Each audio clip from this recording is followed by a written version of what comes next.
तो दोस्तों, जलियांवाला बाग जो कांड हुआ था, इसकी भूमिका बनने तब शुरुआत हुई जब अंग्रेज़ों ने एक कानून लाया, रॉलेट एक्ट कानून लाया था। और इस कानून से अंग्रेज़ों को वो ताकत मिल रही थी कि वो बिना किसी छानबीन के, बिना किसी पूछताछ के हिंदुस्तानियों को जेल में डाल सकते थे। और इसीलिए इसका विरोध जोर शोर पे हिंदुस्तानियों ने किया। और इसी विरोध में दो क्रांतिकारी, डॉक्टर सतपाल और डॉक्टर सैफुद्दीन किचलू को गिरफ्तार किया।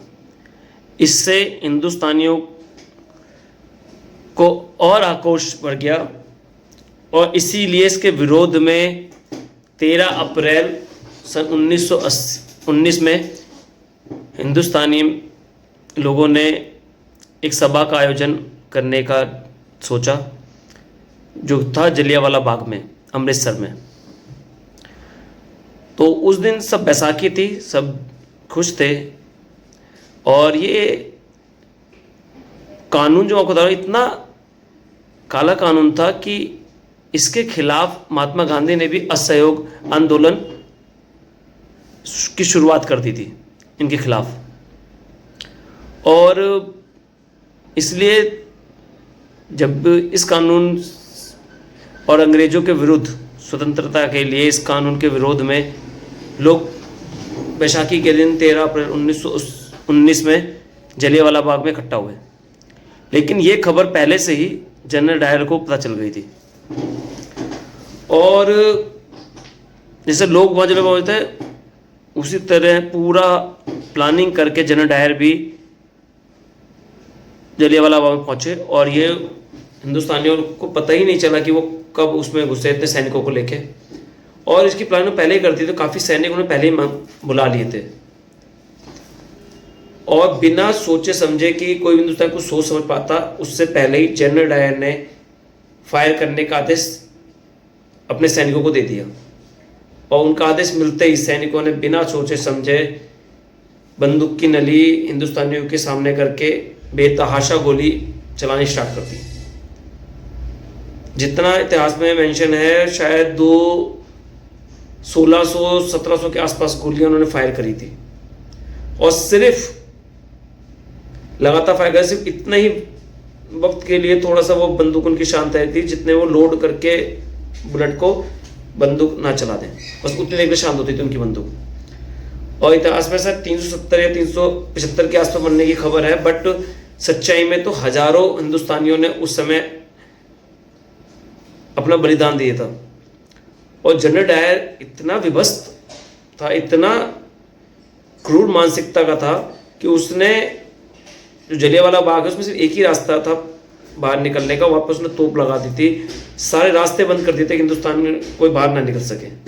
उस सभा में बच्चे थे, औरतें, पुरुष, बुजुर्ग, सब तरीके के हिंदुस्तानी थे वहाँ पे। मानवता को शर्मसार कर दिया था, ऐसी घटना थी। सोचिए क्या माहौल आओ, क्या कितना दर्द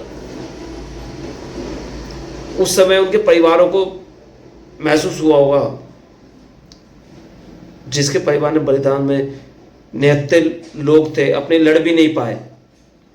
लेकिन कहते हैं ना कि कुछ गलत होता है तो शायद उससे कभी कभी कुछ अच्छी चीज़ होती हैं।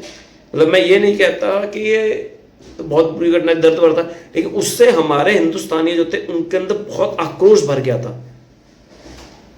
वो ऐसा आक्रोश उत्पन्न हुआ कि वो ऐसी लॉजिक था, चिंगारी एक ऐसी भड़की कि हिंदुस्तानियों ने अंग्रेजों को खदेड़ दिया हिंदुस्तान से, और हमारे देश आजाद हुआ।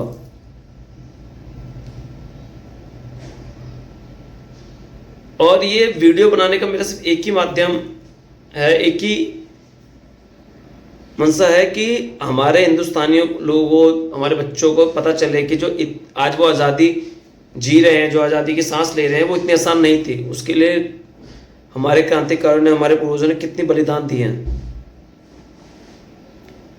तो दोस्तों ये छोटी सी कहानी थी जो मेरे को लगा आपको बतानी चाहिए आज के दिन, तो मैंने इसलिए इसके लिए ऊपर वीडियो बनाया है।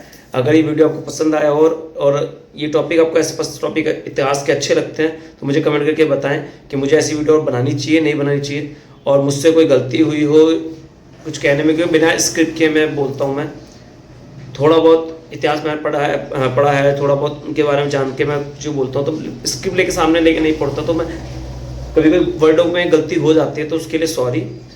लेकिन अपने शहीदों के बलिदान को कभी ना भूलें, और इस वीडियो को पसंद आया तो इस वीडियो को शेयर करें, लाइक करें, कमेंट करें, और मेरे चैनल को सब्सक्राइब करें दोस्तों। मुझे आपके सपोर्ट की बहुत ज़रूरत है। और चलिए दोस्तों, जब तक फिर सुरक्षित रहिए और अपने जीवन के हर पल को एंजॉय करें। मिलते हैं किसी नेक्स्ट वीडियो में। जय हिंद, जय भारत।